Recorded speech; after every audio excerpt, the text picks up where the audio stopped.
Olá, alunos, professor Luiz Paloski aqui para a gente falar sobre a disciplina de métodos quantitativos matemáticos, a parte introdutória de conjuntos. Então eu vou apresentar e trabalhar alguns exemplos em cima das operações de inclusão, reunião e intersecção, para a gente entender um pouco como essas operações acontecem, como essas relações acontecem entre os conjuntos e para que a gente consiga fazer as atividades propostas. Ok? Bons estudos então. Muito bem, pessoal. Então, nós falaremos inicialmente sobre a relação de inclusão para falar aí as noções básicas sobre conjuntos, tá bem? Então, iniciando, né, vamos sempre utilizar o diagrama de Venn, né? Então, lembrando lá que a gente utiliza o diagrama de Venn para a gente representar os conjuntos, que são por meio dos círculos, né? A gente representa por meio de círculos para ficar um pouco mais fácil. Então, falando inicialmente da relação de inclusão, a relação de inclusão, ela nos permite identificar subconjuntos. Esse é o objetivo da gente analisar a relação de inclusão. Então, eu testo, entre aspas, para ver se um conjunto ele está contido em outro conjunto ou se ele não está contido. A relação de inclusão ela é representada, então se nós temos um conjunto A e um conjunto B, né, eu posso fazer por meio desse símbolo aí que é um C, eu tenho o teste da relação de inclusão para ver se está contido, se A está contido em B, né? Então, para que A esteja contido em B, existe uma definição, né? Isso é equivalente aqui a gente dizer que para todo x, por exemplo, né, x qualquer que seja, x pertencer a A implica que esse x também pertença a B. Então nós temos essa relação de pertencimento. Se o x pertence a A, ele também, isso implica que ele também pertence a B.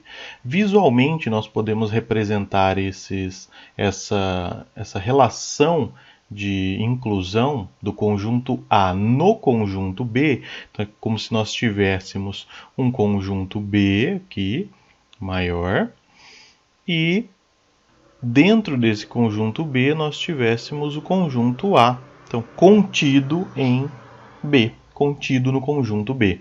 Dessa forma a gente consegue representar a inclusão visualmente, né? Então ele pode estar contido ou pode não estar contido. Essa é a ideia do teste aí.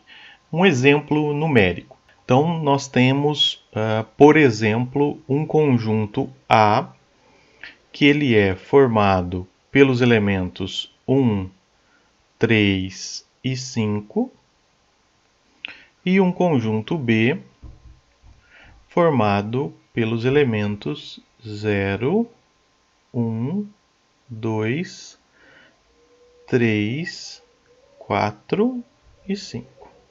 Então nós temos dois conjuntos, o A formado por 1, 3 e 5 e o B por 0, 1, 2, 3, 4 e 5. Então, olhando para esses dois conjuntos, nós conseguimos identificar se o conjunto A ele está contido no conjunto B? Então sim, né? Porque o conjunto A ele tem o elemento 1, que também tem no elemento B, o elemento 3 e o elemento 5.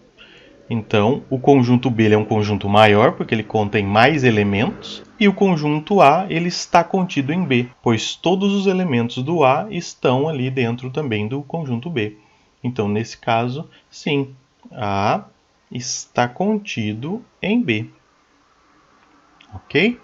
Continuando ainda com a nossa relação de inclusão, então, a gente tem a relação de inclusão quando A está contido em B, mas eu posso ter a condição em que A não está contido em B.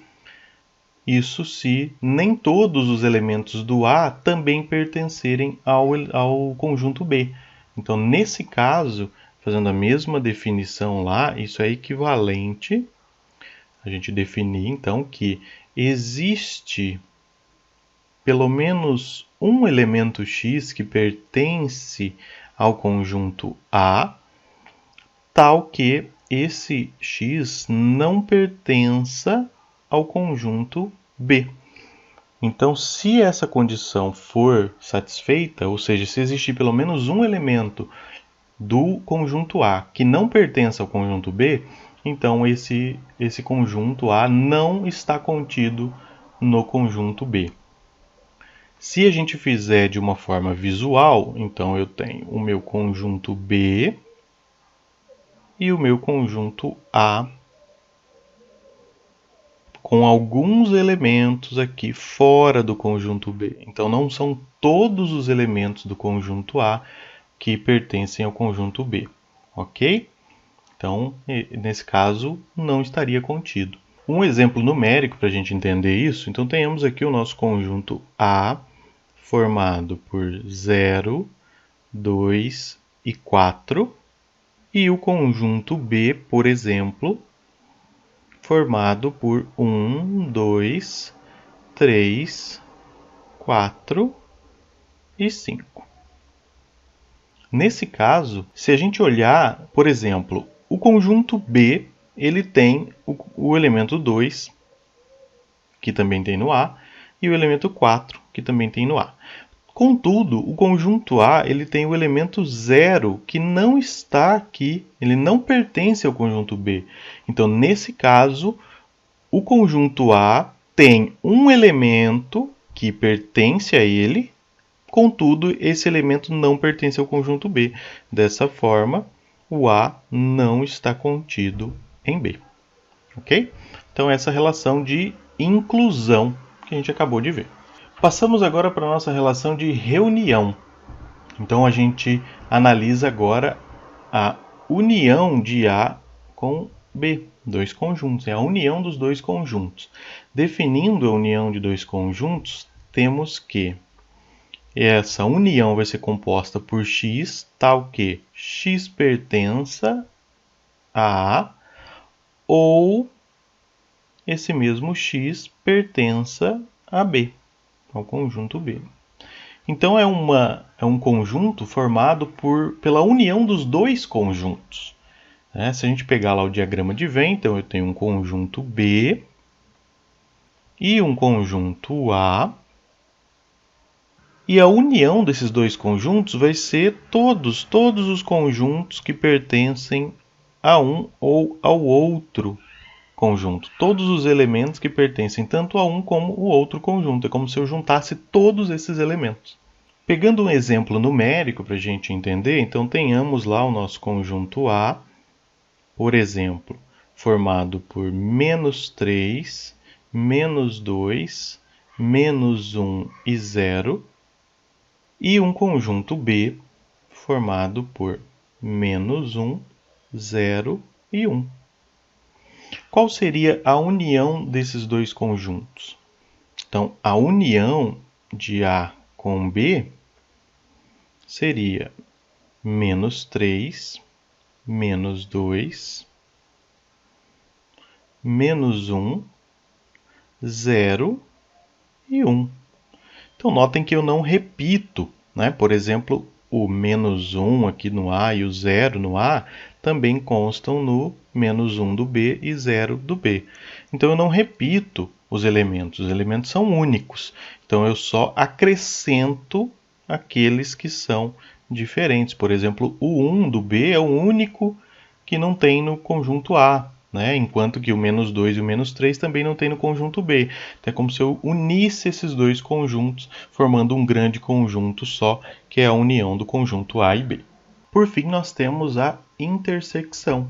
A intersecção ela é demonstrada por esse símbolo aqui, que é como se fosse um U invertido, né? E daí nós definimos a intersecção como sendo, ela é formada, então ela contém aqui os elementos x, tal que x pertença ao conjunto A e x pertença a B.